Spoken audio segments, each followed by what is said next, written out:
중국에 있는 제중 탈북민이 심각한 인권 침해에 노출되어 있다는 주장이 나왔습니다.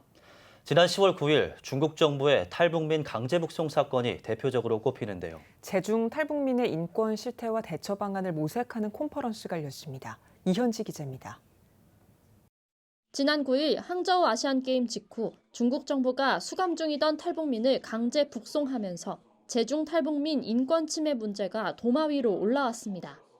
일각에서는 제중 탈북민이 북송 이전에도 수감소에서 자체 코로나 방역 비용을 마련하기 위한 강제 노동에 동원됐다는 주장도 나오고 있습니다.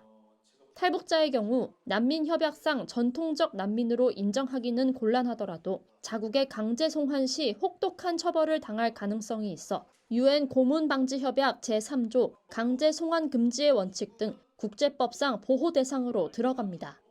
이런 가운데 지난 24일에는 제중 탈북민 인권 실태를 살피고 우리 정부와 민간단체, 국제사회의 역할을 모색하는 컨퍼런스가 열렸습니다. 참석자들은 강제 북송에 대해 논하고 재발 방지를 모색하기 위해서는 우리 정부가 강력하게 대외적으로 천명할 필요가 있다고 입을 모았습니다. 대한민국 정부가 북한 인권 문제를 아주 핵심적인 과제로 삼아야 된다. 국내적으로도 국가적 국민적 지원과 관심이 매우 부족하지 않았나 생각을 하고 있습니다. 현재 우리 정부가 내세우고 있는 조용한 외교와 북한 인권 문제에 대한 강력한 발언이 동시에 이뤄져야 한다는 지적도 나왔습니다. 한중 관계 회복이 절실한 상황이기에 우리 정부가 중국 당국을 마냥 비판하기에는 다소 무리가 있다는 지적입니다.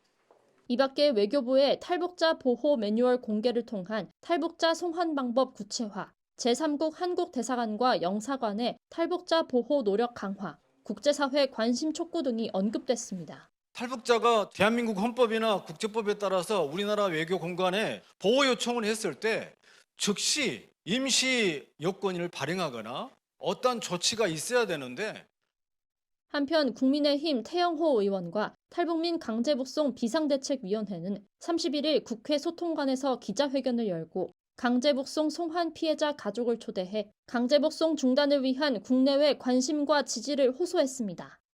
CTS 뉴스 이현지입니다.